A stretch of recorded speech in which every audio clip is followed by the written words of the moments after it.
Good day, ladies and gentlemen. This is X5Dragon. Welcome to another video about a subject that deeply concerns me, but unfortunately, my camp has not been able to, uh, how should I say this, move the community towards taking any serious action towards it, which is basically setting up a suspect test ladder, no problem, and data mining that ladder for a sufficient period of time, and then showing the results, facts only, to the community so they can decide whether or not Salt Rock is broken. Is it uncompetitive? Okay, so let's just keep an open mind about all of this. I'm not claiming I'm right, I'm not claiming my opponents are wrong. We just want a factual discussion. You want to agree on something that benefits the community. This is not an anti-small gun video. This is not a revolutionary video where you're going to see me at the end burn some cars and scream some stuff. No, this is just a rational discussion that has been preemptively locked down because some people thought it was funny to claim that a person said there was a conspiracy and shut down the whole thing. So let's not go into a rant and talk about Stealth Rock. So as you can see, it was introduced in Generation 4, and if you do a simple Google search, small gun, Stealth Rock ban, and see how far back this discussion, there's discussions in 2015, 16, 8, 11. You can search this for yourself and see this is a topic that the community is interested in talking about. Okay, so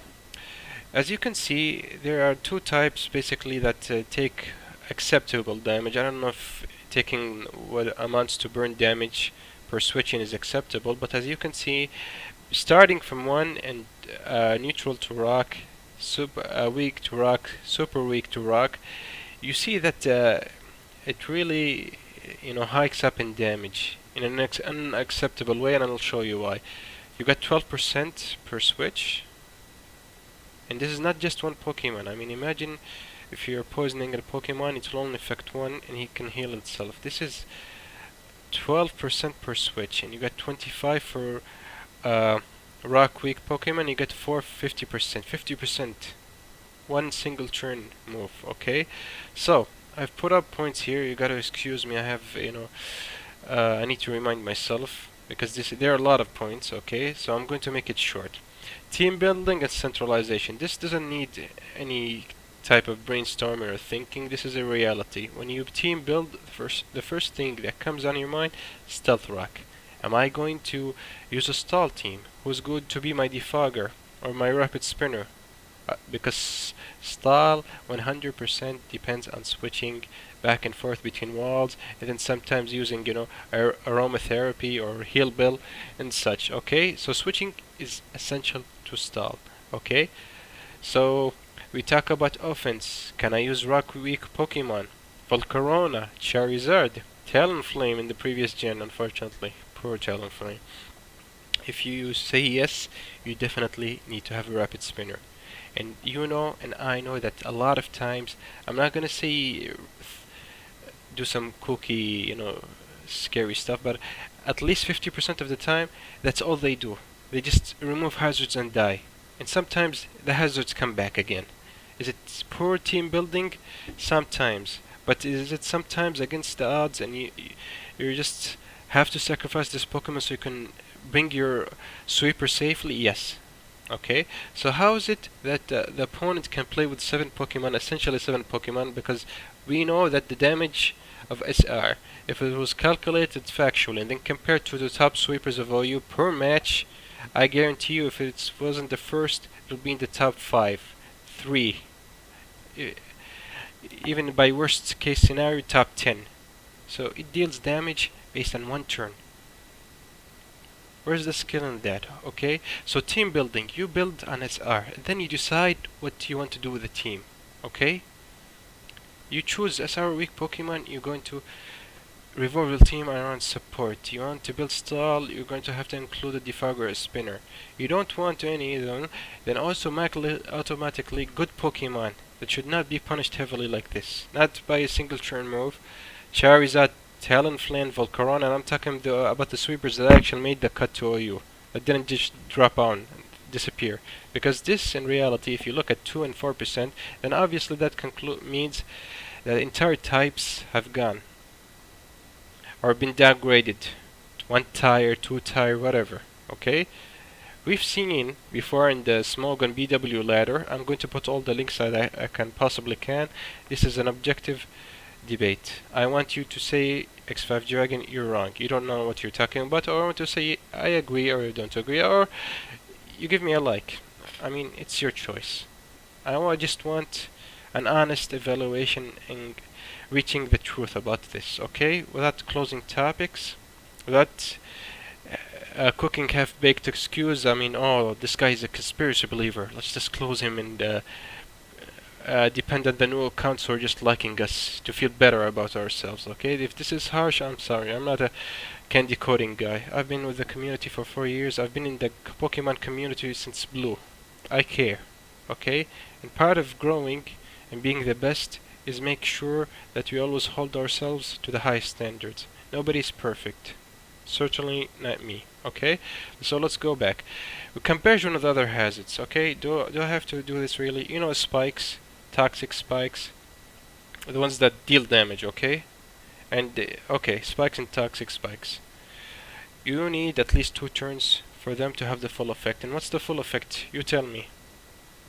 For spikes, it's 12.5% here. It's not even 25 by turn. It's not even 50. It's just 12.5. So if Game Freaks wanted a hazard that affects flying Pokemon, okay, sure, no problem. But by 50%, why? That's included silence. I'm a master director, by the way, just kidding. So, these hazards that I'm talking about now, toxic spikes and spikes, these are tools of strategy I've wrote, okay? And they rely on team building, and they rely on skill. Okay, it's in your hands to be greatly affected by them. You don't care about them or whatever. Okay, there's competition, there's fairness, there's turns to set up, there's a limit of their damage. Okay, but damage by SR, as I've said before, it can be ranked as a top offensive Pokemon. It's literally a 7th Pokemon. I mean, why wouldn't you use SR in every team? Give me one specific reason why you wouldn't use this move. I mean, heck, I don't even know a Pokemon aside from Groudon, Primal, and Ubers, and maybe he's not in 100% of teams. Second of all, it makes entire types unreliable, and that's a fact. Ice, fire, flying. Okay, when you look at these types, you see a shift to these types that only take neutral damage, if there is. I mean, for example, Skarmory, Celesteela. Fire types unfortunately cannot go unscathed, okay, for the most part. Because Blaziken obviously is Ubers. Okay. Normal form, mega form. Severely punishes mispredictions, okay? Now, if, God forbid, you try to rabbit spin in front of a ghost and you got pursuit trap, if that makes sense, or you switched expecting something and you got bopped in the head, boop, you got spikes on the field. You can do nothing about it. Congratulations. You lose what, 12%? Okay, it's not severely punishing you. I mean, but you know, if you have a Volcaron, Charizard, and God forbid, you mispredict or you think SR is unavailable on another Pokemon, and I'm going to show you the distribution.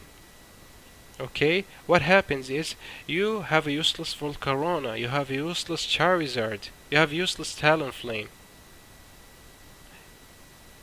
50% gone. And to show you the absurdity of this, look at Lugia, the Great Wall of Ubers. HP 106, defense 130, 145. He loses 25% per switch, the same as Naru. Look at him. I don't even have to read this out. You see how ridiculous is this? I mean, if Luigi was buffed buffed up to a certain point, he may not even use from an actual rock move. 25% per switch. You're seeing my point? This is static, high damage, one turn move. I want you to repeat this with me. It's absurd. But again, I'm open to facts. I'm not going to scream. I'm not going to claim conspiracy. I'm a smog on it, first and foremost. This is a community I helped to build even in the tiniest amounts. I'm proud of it. Always contributed. Okay? I'll make another video to talk about Smogon in general. Why is it there? If, in very simple terms, if Smogon wasn't there, somebody had to create it. The singles community, among others, have been abandoned completely by Game Freak and Nintendo. Or Pokemon Company, let's call it. There had to be a community of players who go around and make the best of what's available and make sure that all Pokemons are competitive as much as possible without, bending your neck or whatever. And each one has a tire that can be played with. There's no more nobler or better goal than this. But again, sometimes you need to be honest, forthcoming. When sometimes you don't have a place to speak about anymore, you get ganged up on.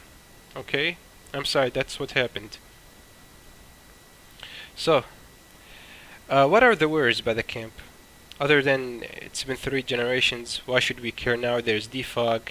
I'm coming back to that. We've gotten used to it. You want to remove Snorlax from the GSC community? I mean, come on. And I'm like, okay. Focus Sash. Focus Sash was going to use it. The same Pokemon who always have. I guarantee you. And maybe 1 or 2 or 3 Pokemon who are much better off using something else. Because who uses Focus Sash in the beginning? Weak, frail Pokemon with offensive prowess. We're talking about Breloom. Was very slow and has nothing going on for it but 130 and Spore.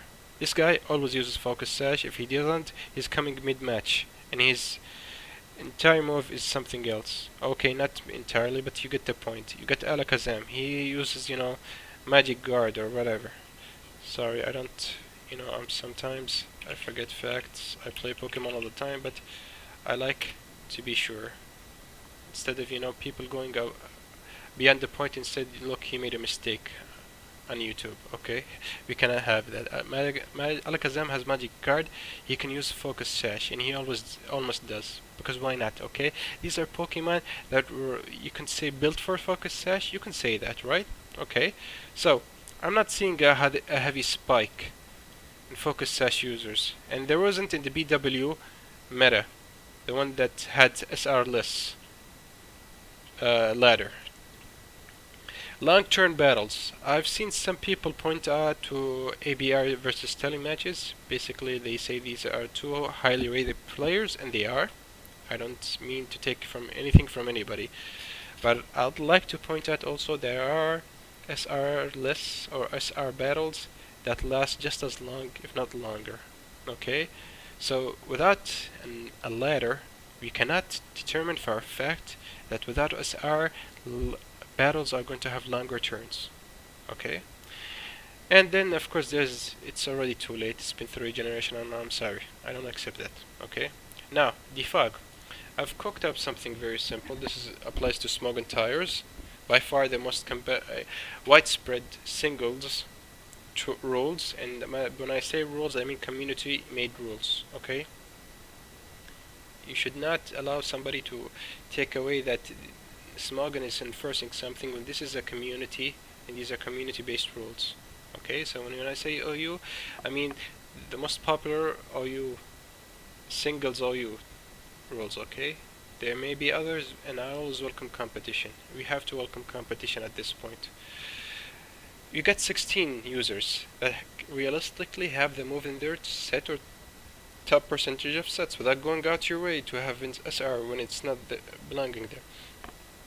And you've got chances of failure. Magic Bounce, got Sableye that got banned eventually, got Taunt, Teriyaki that dropped, but let's ignore that. Let's just count every one of them as viable as possible.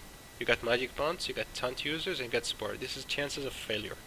Okay, you got risks of use of having rocks getting back at you on your field. Okay, that's the only risk of use here. Benefits: you got single turn setup, damage per switch. You already know that. I've already erased the 6.25 to only half week. Okay, I'm being generous here. Discourages use of weak rock Pokemon or for super weak to rock Pokemon in team building. Punishes switching and in particular stall for turning, etc. This is a benefit. Okay, I'm putting it as a benefit. Number of viable defoggers and rabbit spinners in OU. We got 8. And I'm cutting the viability ranking that the community also set up, A plus to B minus. Same here. I'm not doing anything. We're not going out of our way to include someone who does not defog a rabbit spin naturally. Can we say that? I'm saying naturally. Okay? So chances of failure ghosts. Okay, it's obvious. You defog against a magic bouncer and he defogs. I'm sorry I should have put taunt here, but you get the point. Okay. Risks of use. This is what concerns me greatly, and we all know. Ghosts, they get a free turn. Here are some ghosts. Defiant users, if you use defog, you know what happens. +2 in attack. Good going. You got pursuit users who already top your spinners, and that's the point I was trying to make before, that most of the time, a lot of the time, sometimes, these Pokemon just die spinning or defogging. That's it. You got Latios, one of the most successful and widely used Pokemon, being used as a defogger.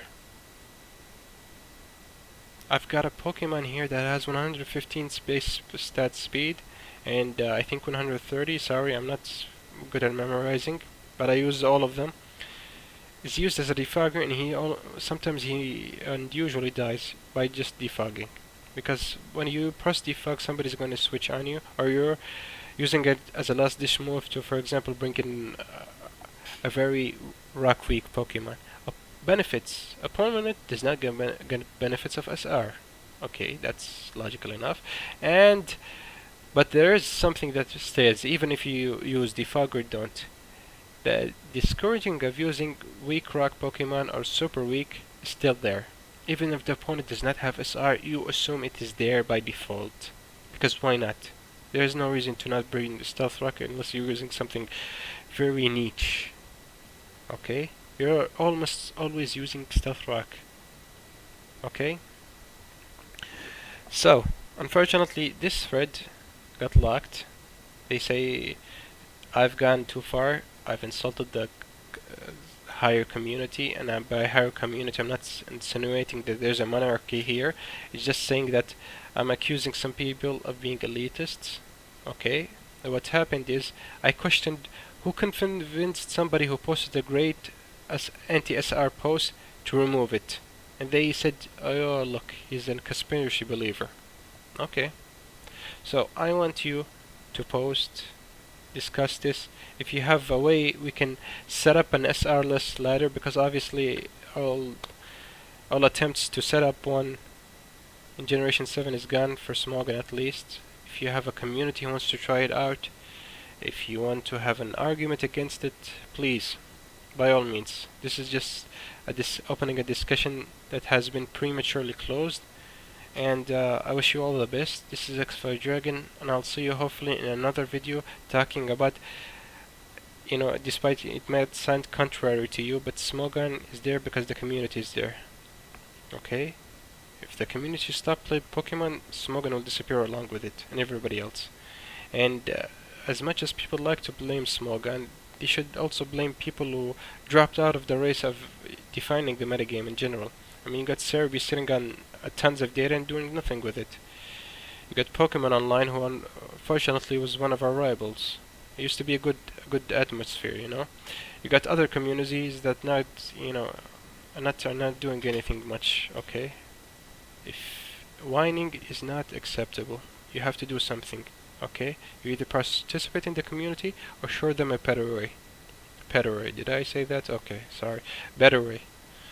This is X5Dragon. I'm looking forward to your discussions. Please, by all means, the mic is open for your comments.